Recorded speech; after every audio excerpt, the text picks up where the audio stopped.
This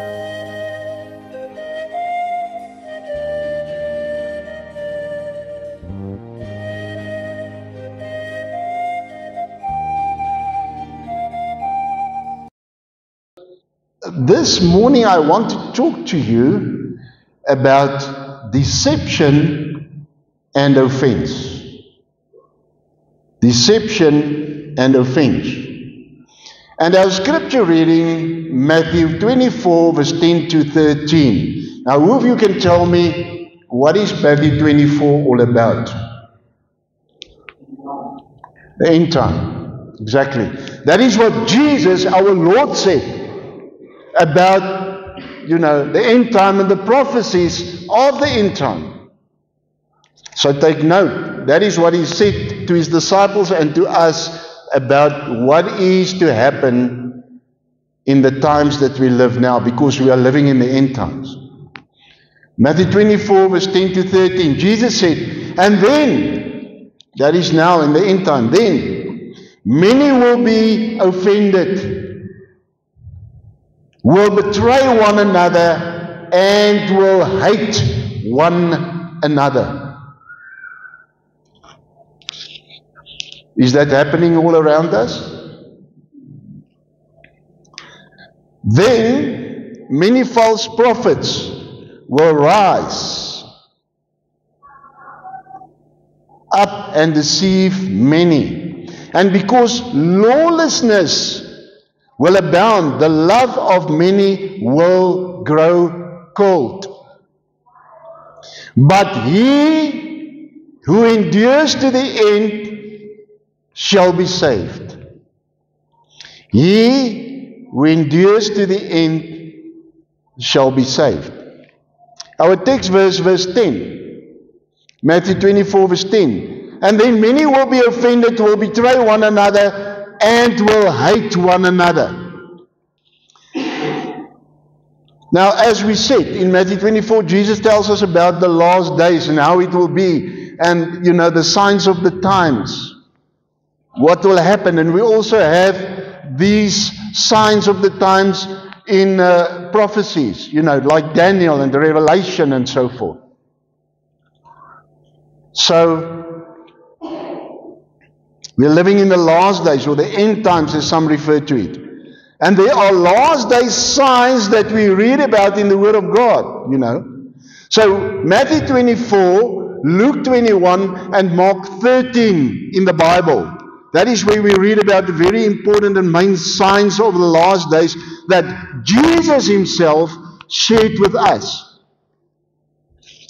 Now there is something specific and generally overlooked that I want to talk to you about, that I want to share with you today, because I think it is of the utmost importance. It is the words deception and offense. Deception and offense. Now let's look at deception. Misleading. Matthew 24 talks about deception 4 times. It's mentioned 4 times in Matthew 24. Luke 21 mentioned deception 1 time.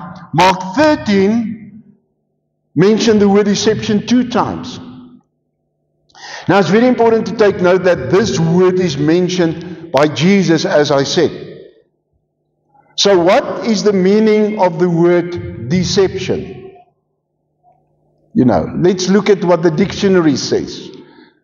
Deception means that it is the act of deceiving, the act of causing someone to accept as true or valid what is false or invalid.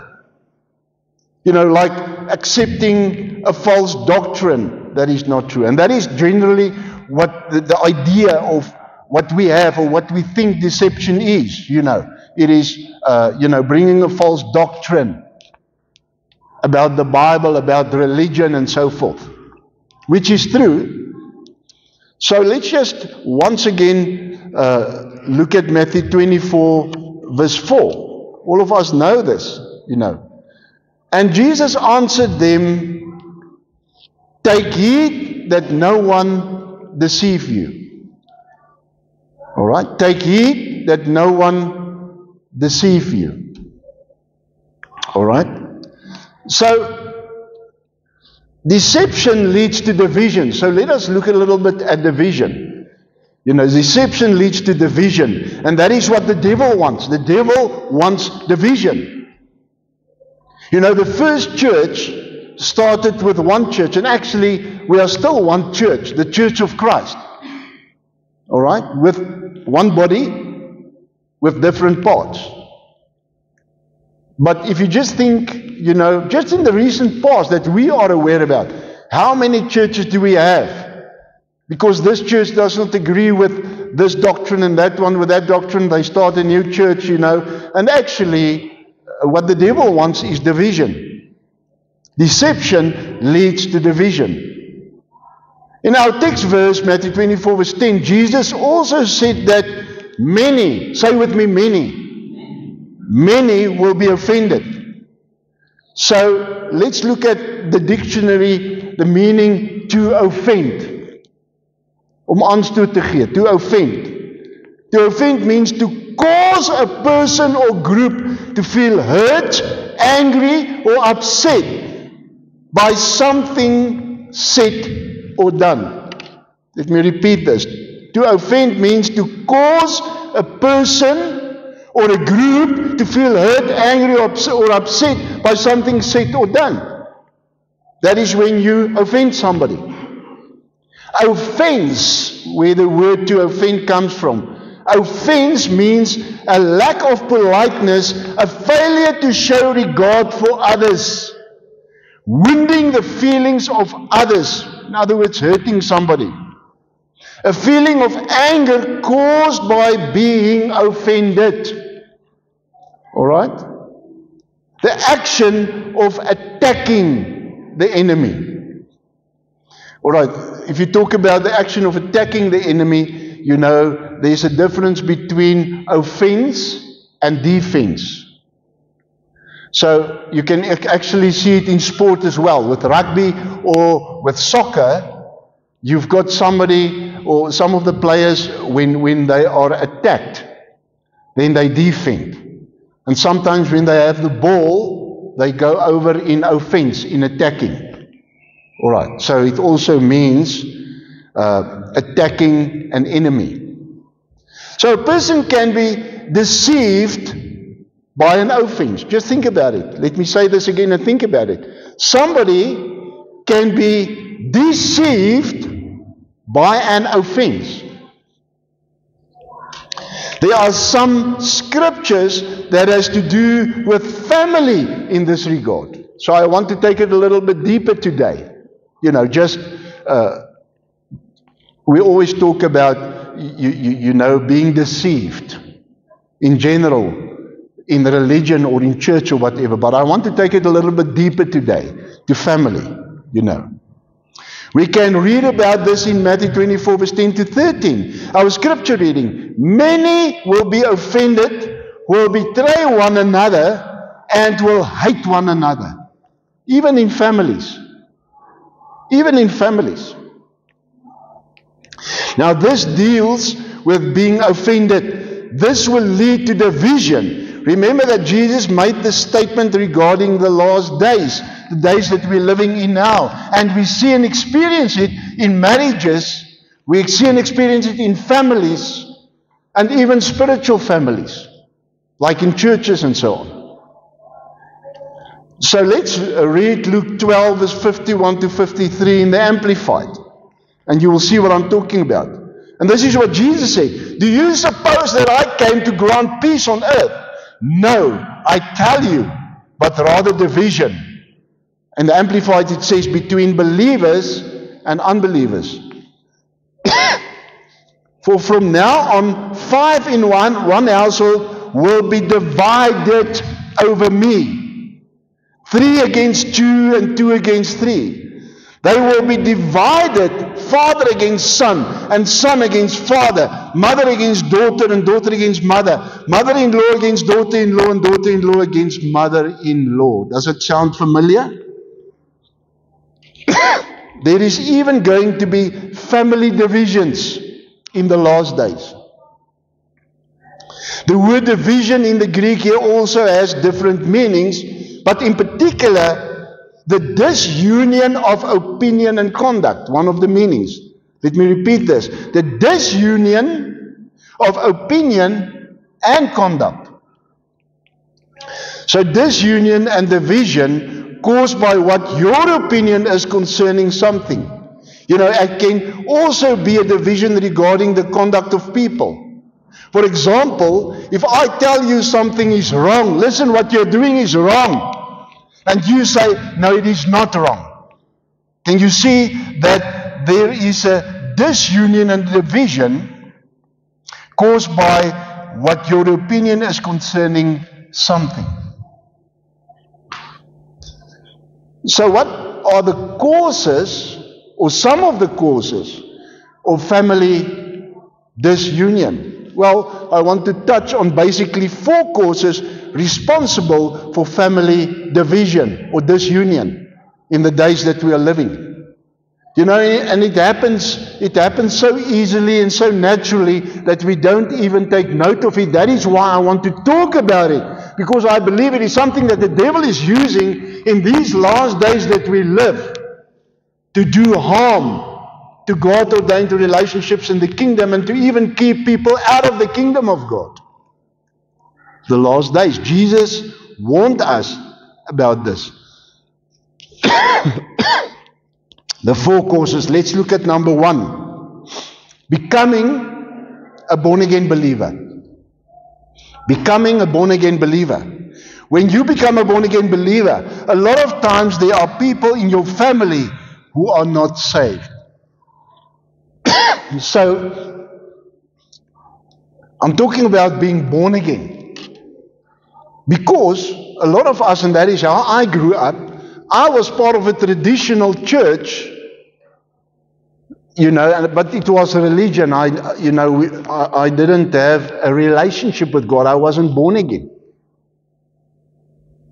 And I remember that when I got born again, and I experienced this love of God, and I knew that I was in a relationship with Him, and when Pastor Green and I got married in the church, under such a wonderful atmosphere and the presence of the Holy Spirit and such an anointing in the time that we had revival in our church, to such an extent that somebody was prayed back from the dead in the church, that died of an heart attack in the church. And all that kind of stuff. I can share a lot with you. And, we got married, and my stepfather came to the church on our marriage. And I was so excited, and it was so wonderful. But he came from a religious background, a traditional background. And I will never forget what he said. When we went out of the church, afterwards, he said that this is from the devil.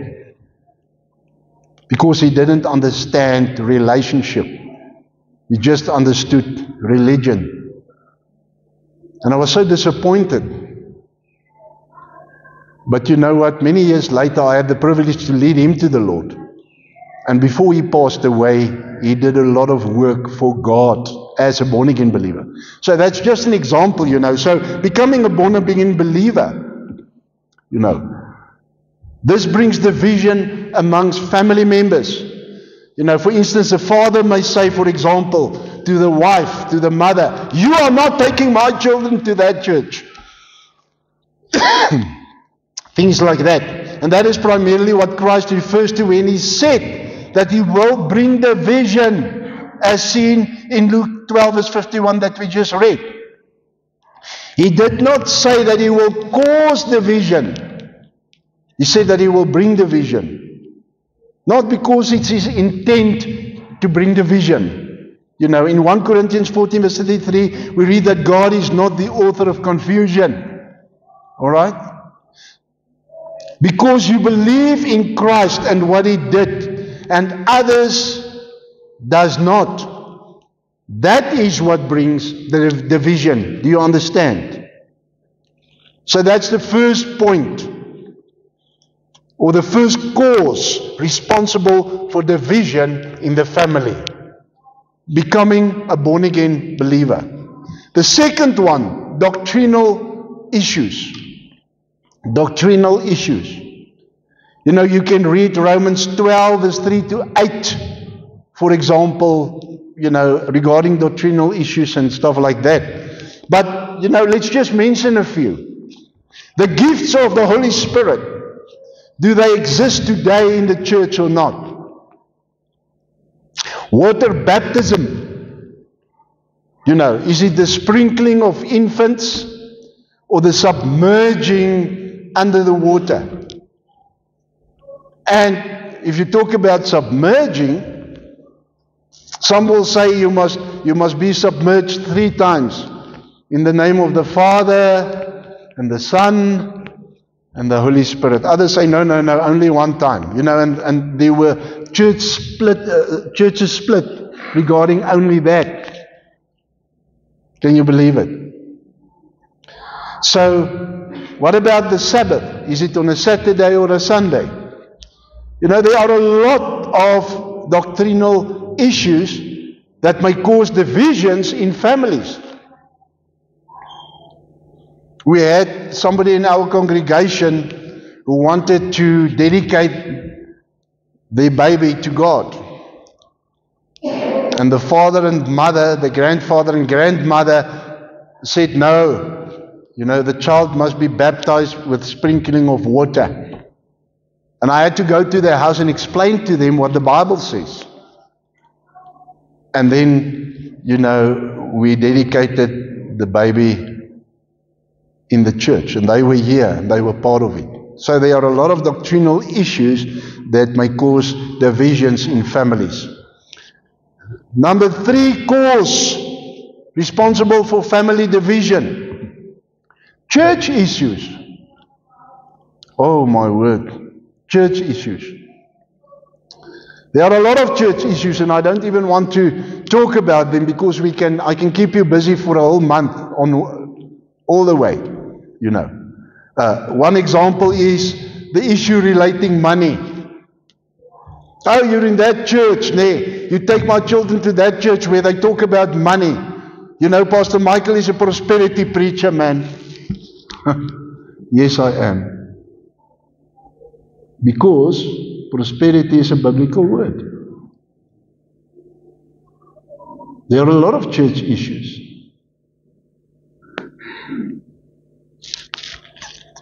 This may cause division in families. And then the fourth and the last cause, offenses. And I want to talk about that. I just mentioned the other 3. I want to go a little bit deeper in offenses because that is what Jesus mentioned in Matthew 24. Many will be offended. Right, so this is really causing major problems in families. Offenses. Offense, as already said, is to attack. Defense is to defend. So the Latin word for offense comes from the noun to strike against. It can also mean rudeness or anger that causes a person to strike out against someone, or anger that causes a person to be rude. In the New Testament in Greek, remember the New Testament was originally written in the Greek language. Old Testament, Hebrew. So in the New Testament Greek, the word offense is found 17 times. So let us look a little bit deeper into the word offense. Many will be offended. The word offense. Jesus said in Matthew 24 verse 10 that in the last days many, say with me once again, many will be offended. So a while ago there was a news article in the Telegraph, and I want to use this as an example, you know, and I quote. It said, Christianity has become the ultimate offense and now a sackable one. Gozan Zoidak, it is a woman, a lady, lost her job at a Catholic school for expressing her Christian beliefs. People, were offended. Had she been a Muslim, would they have sacked her? That is, and I close the quote, that is what the article said, you know. So just this morning I spoke to somebody here in church that said to me that this week somebody at his work used the name of God in vain. And he just told the lady that he doesn't like it, she must not do it. And, you know, she said that she's a Christian, but she went to HR, Human Resources, and there was a whole thing about that. So we see it everywhere, offense. So let us look at the word offense, and you will understand I'm going somewhere now. The word offense. The Greek word used in the Bible for offense is the word skandalon. Skandalon. It is Greek word in the Strong's Concordance 4625. Word 4625. It means it's originally a trap stick, a bent sapling, or a movable stick with bait to catch animals. The word that came to denote a snare or a stumbling block. Metaphorically, it signifies that which causes error or sin. So let's look at the word offended. Now this is the Greek word skandalizio. Skandalizio. Strong's word G4624. Originally to put a snare or a stumbling block in the way. The noun to which it is related referred to the bait stick on a trap. Now to explain that to us so that we all can understand it, who of you know how a mouse trap, what it looks like? You know the old mouse traps?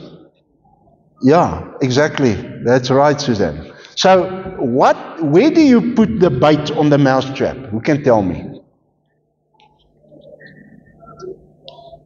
Where do you put the bait on the mouse trap? Who can tell me? There you are. There's a small little, like a pin, where you hook the cheese or whatever, isn't it? Now that is the skandalon or the skandalizzo. That is where you put the bait. You see? So, in the New Testament, skandalizzo is always used metaphorically of which hinders right conduct or thought, hence to cause to stumble. The word offense originally referred to the part of the trap to which the bait was attached. You see the mouse trap? To entrap or ensnare the animal. Now that is what an offense in our lives is. It is the bait that Satan sets to ensnare or to entrap us. So the English word scandal or scandalized comes from the Greek word skandalon. So the offense is the bait, the source that creates the scandal. Jesus is warning us about being offended in the last days. Take note, you can become defiled by listening to people offended by others and attacking them. Just think about it. In your workplace, in your family, even in the church, your spiritual family. You know? Be very careful not to listen to someone and become part of a conversation defiling and attacking other people. Listen, it's very important. Let me repeat this. Be very careful not to listen to someone and become part of a conversation at work, at home, in church, wherever. Defiling and attacking other people. Most of them don't even have the facts, or they don't know the truth of what is really going on. But man, we are part of that conversation. We are part of that slander. We are part of discussing this scandal, you know.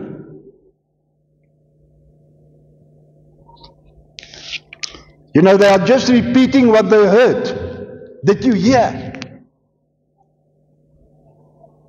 Social media these days play a prominent role and is used successfully by the devil to entrap people, to offend people.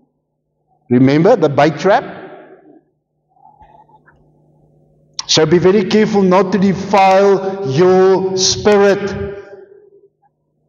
Jesus tells us in Matthew 24 verse 10 that many will be offended. So when you see the word many,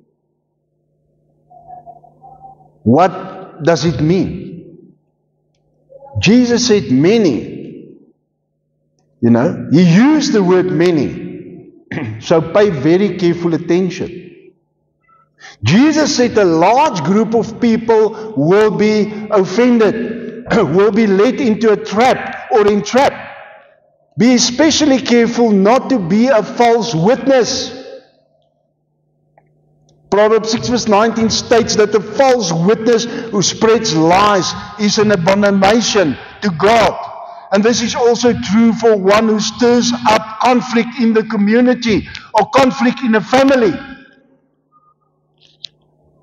A person who is called to state that X stole someone's property, and when he's asked, did you see it, did you witness it with your own eyes in person, and X answers, no, I didn't, I just heard about it, then X is a false witness. Then X is not a witness.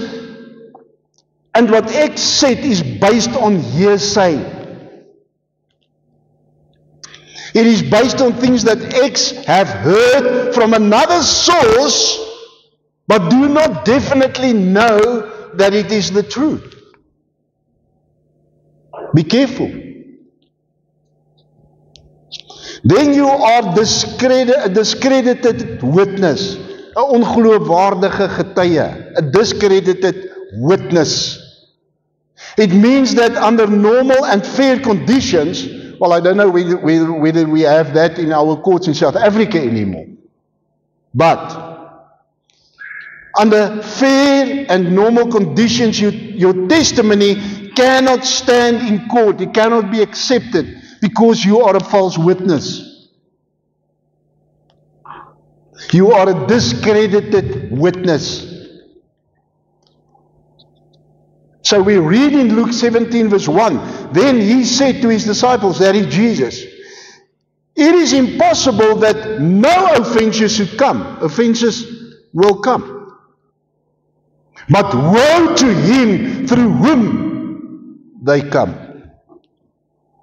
Be careful. Be careful. This became so part of our lives in these last days that we don't even realize it anymore.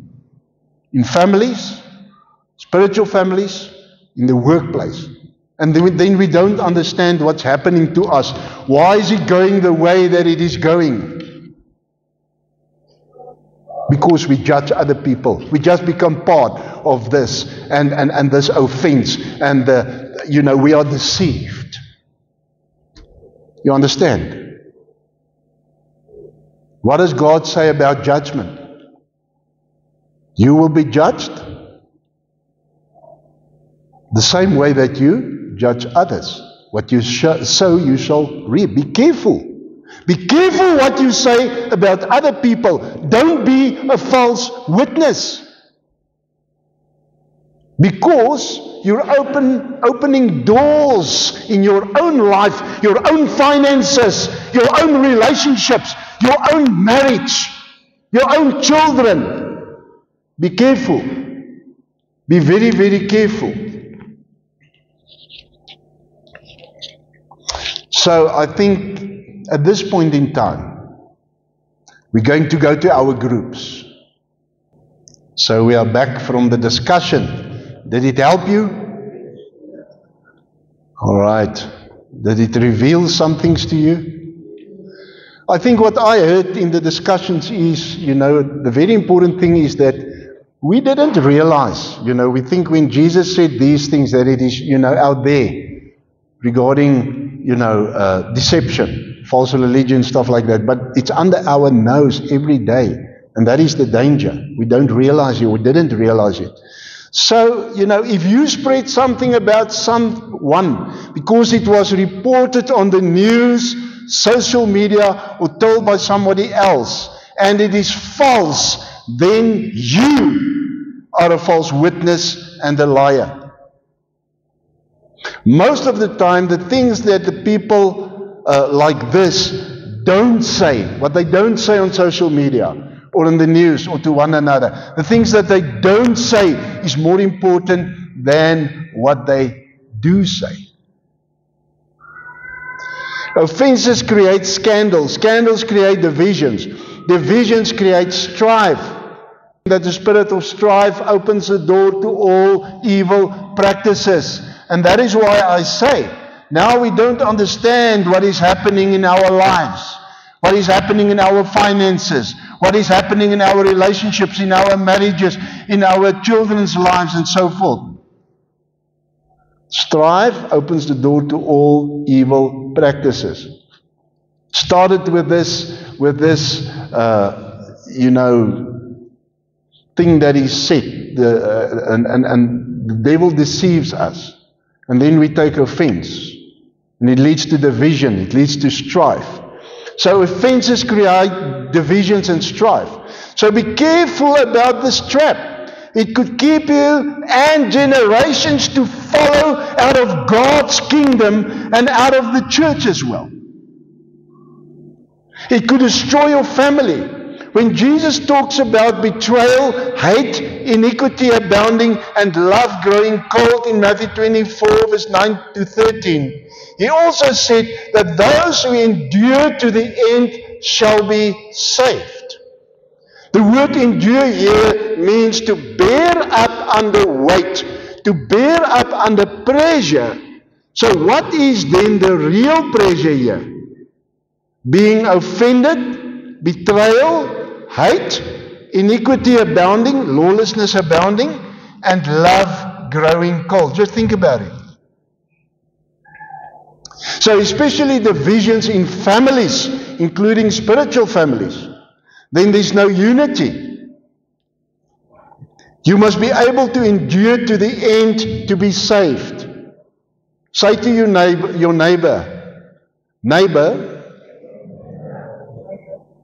you must be able to endure to the end to be saved. Matthew 24 verse 13 in the Amplified. Listen to this. But the one who endures and bears up under suffering to the end will be saved. Amen. So listen carefully. It is not about how fast you can run the race, how well you started. It is about you crossing the finish line. It is enduring people's opinions, enduring people's talking bad and lying about you, enduring being scandalized. It is about knowing who you are in Christ, having an intimate relationship with the Holy Spirit, and honoring God the Father and His Word. And that is what matters. Don't get involved in offense. Don't take offense. Don't defile your spirit. Be very careful about deception.